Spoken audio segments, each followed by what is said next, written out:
Hi again, everyone. I'm Ollie Matthews. This is the Narcissistic Resistance, and this resistance video is sponsored by contribution from David, and here is his story. Hello, Ollie. My name's David. I've been devouring your channel for the past couple months. I encourage you to continue doing what you do. You're helping a lot of folks, including myself, and I thank you for that.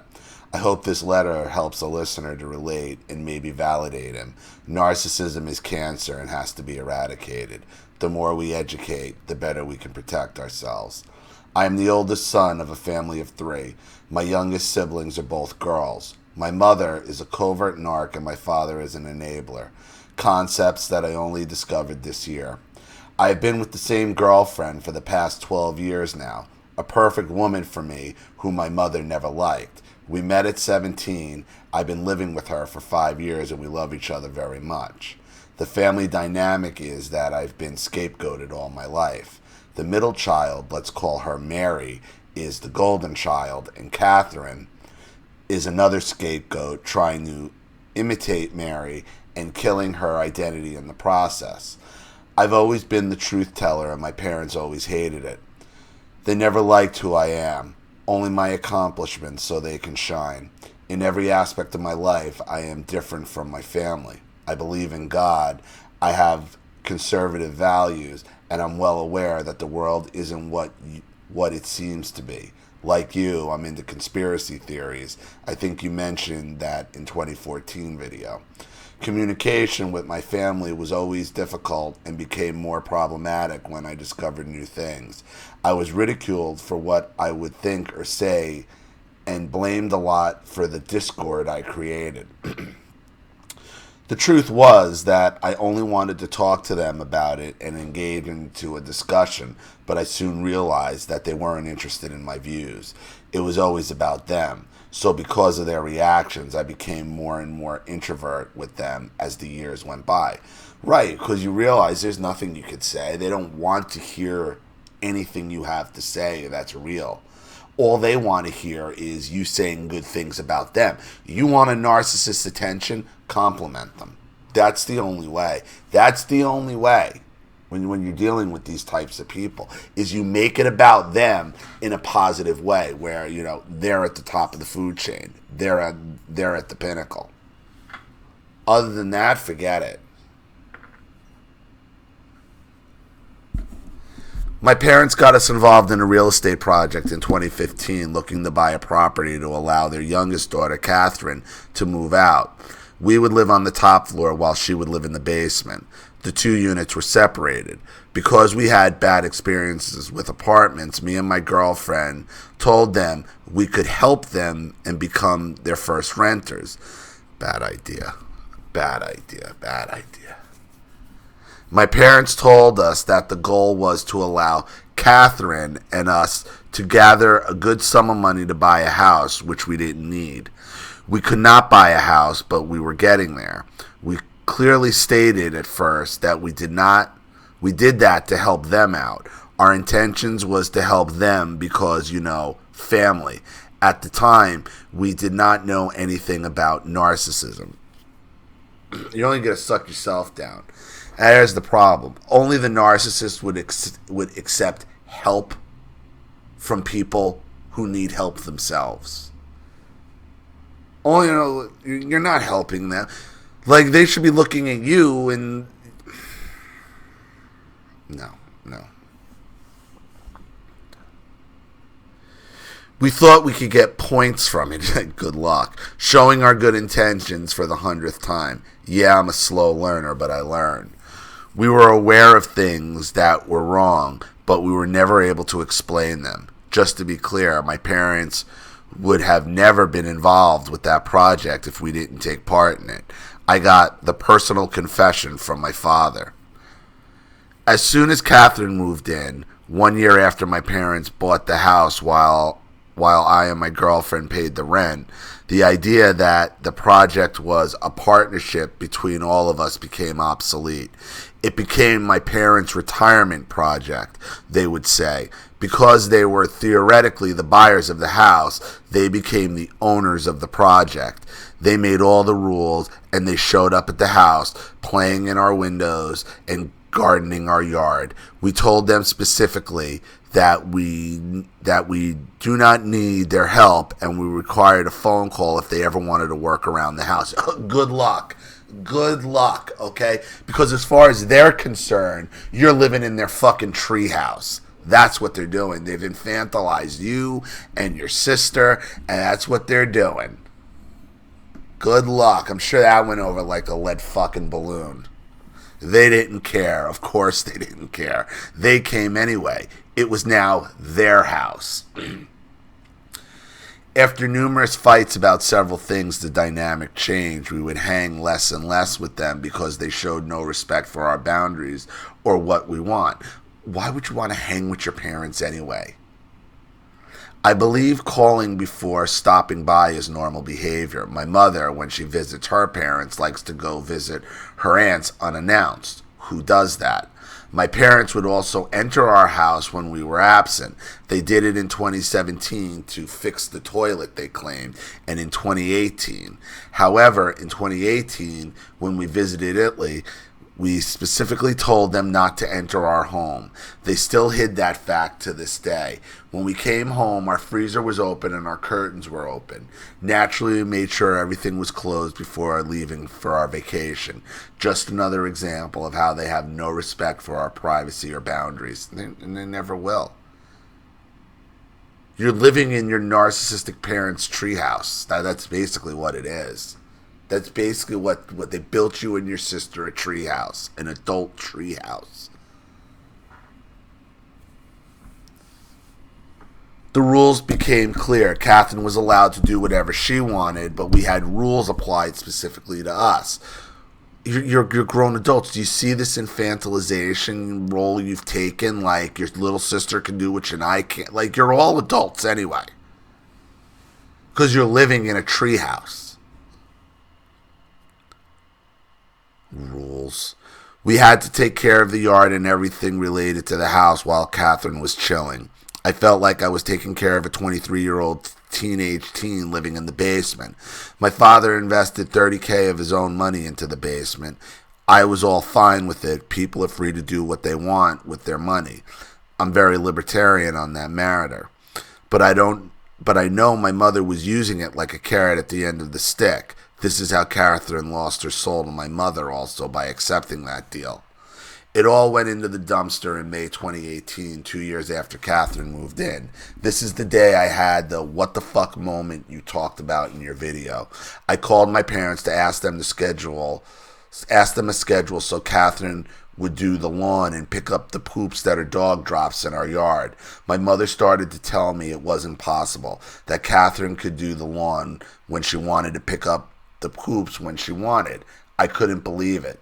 Something as simple as a lawn schedule and picking up poop became a problem. That day I exploded because of poop. Do you understand this? You're a grown-ass man going to your mom because your sister won't do her quote-unquote chores. Like you are reliving your whole fucking childhood because, again, you chose to move into your parents' treehouse. You understand metaphorically what I'm saying? Look at how you've infantilized yourself. A violent rage came out of me. I exploded and never shouted so loud at a phone. My girlfriend was trying to calm me down, but to no avail. I was asking my mother why she would say no such simple thing, and she could not give me an answer. She told me I was doing the same tantrum as when I was a child. Because that's what she wants you to be. She wants this. She tried every tactic in the book to blame me. She would insult me, and I would simply repeat what she told me to her. She would then tell me I was mean. She also tried to make me believe that she went to a psychiatrist 3 years ago who told her to abandon her relation between her and her son. I told her I would have liked to be informed because we would not have been involved in that real estate deal. I'm pretty sure she was lying there also. I think the highlight of that 30-minute phone call was when I told her that she wasn't a god and she could not control me like she was attempting to, that I wasn't 5 years old anymore. Well, you finally figured out. Yeah, you finally figured out she has been keeping you as a child. and you've been living in her tree house. She likes to think she's some sort of god. In the end, I told her I didn't want to talk to her until our trip in July. I know she did this to show her power over me. She failed miserably. Let's just say a lot of nasty stuff was hiding under that pile of poop.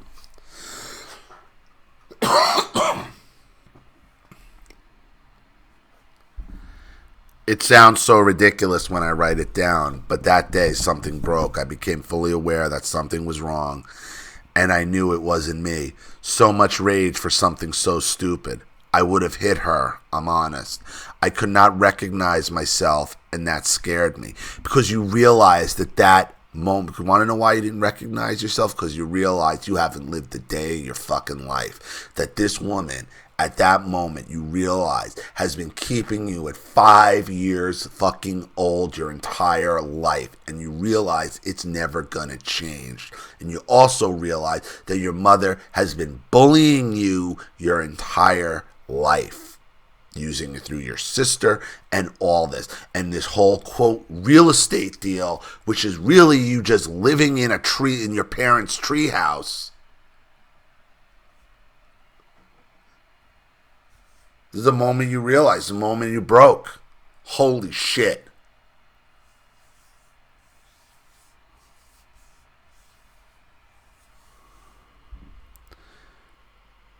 I could not recognize myself, and that scared me. The anger I felt was something I'd never experienced before, because you'd never gotten to the point, you never saw it before. You're experiencing the anger because this is something new. You've never came to that realization, like, holy shit, she's kept me at 5 years old my whole life, and it's never going to change. And it's something as simple as her dog is shitting all over the yard, and she's getting fucking gaslighting you and telling you, ha ha ha, I'm not going to do anything about it.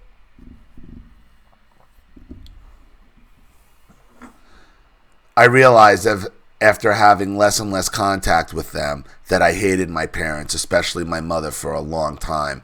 My mother wrote to me on Facebook saying that she regrets saying the things she said because I told my girlfriend her mask fell off. Every time we would fight in the past, I would go to my parents to apologize for my behavior like a good little kid. But the dynamic would stay the same. My mother would be the same liar and my father the same coward. However, that day I decided this would change. We would turn the table. My sisters, right after our fight, stopped talking to us. My mother's triangulation had already started, so I had nothing to lose. Me and my sisters were never close anyway, and I understood they always hated me. But understand this, with you, if you go no contact with them out of your life, one of them's gonna come back looking for you, trying to suck you back in, because your mother's gonna have to get her supply somewhere, and she's gonna have to get it off one of those two.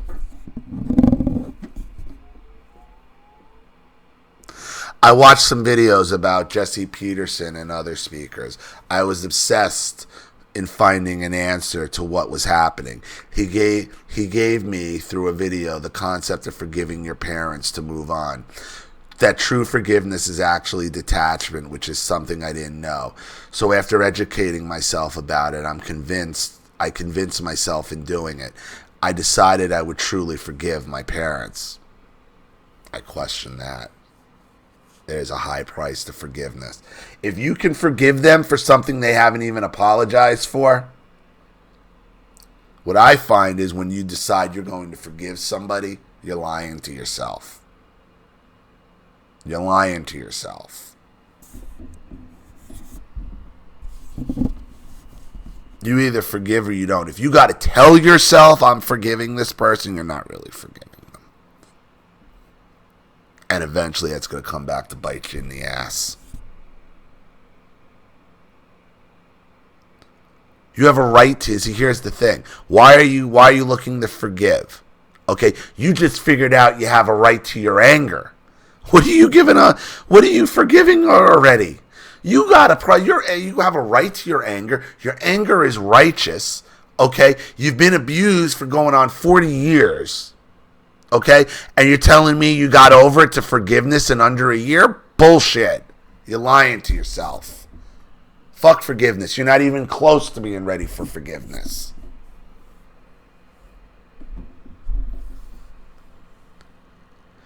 In August, I went there alone, asking if I could speak to them about what happened in May. At first, they looked at me like I was a crazy.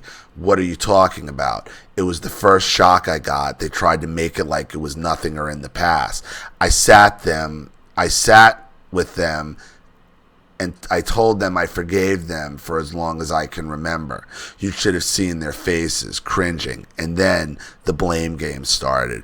My father, coward as always, would hide behind my mother's lead, and she would constantly ask me how they could speak to me, literally speak to me. I told them that I could not answer that for them.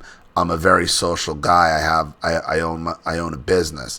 I help hundreds of clients. I have no problem talking to people. But what my mother was actually asking is, how can we control you? I could barely control my laugh. Yeah, and you should be realizing they're never going to change. What are you forgiving here? You're forgiving monsters.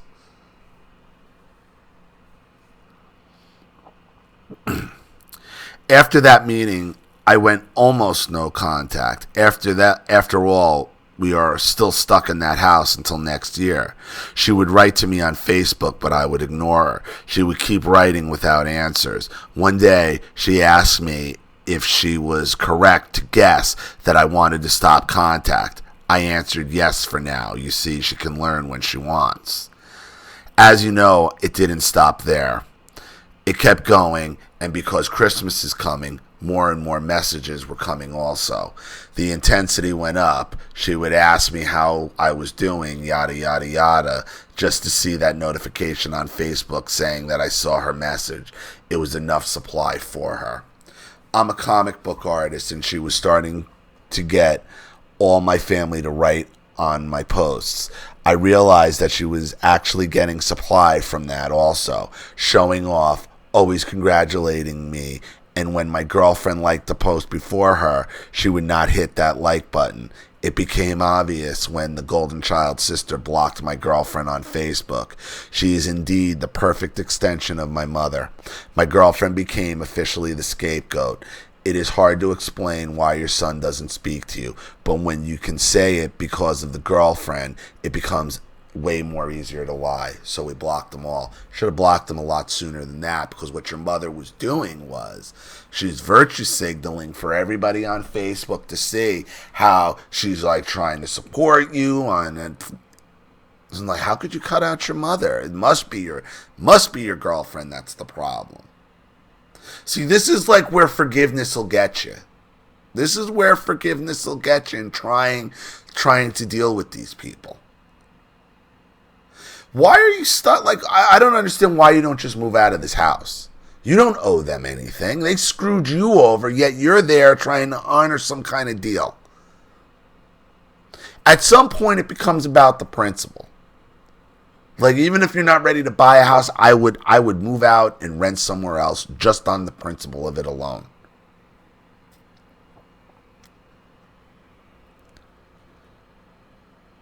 The breakdown was amazing. I received very nasty and blaming messages from my sisters and parents through text. My mother told me she did not understand why did I not come there. Why did I come there to forgive them? And I do not want to talk to them anymore. True forgiveness allowed me to detach myself from them.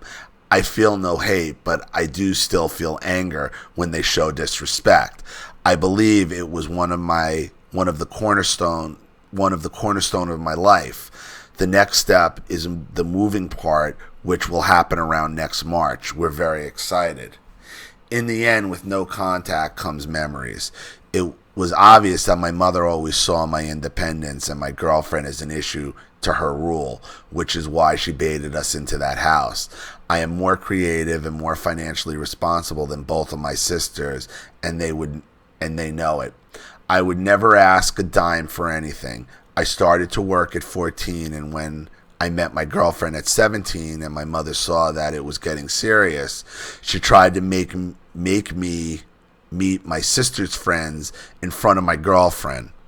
Every time I would ask for the car, every time it would come with a painful condition, especially if I wanted to go see my girlfriend.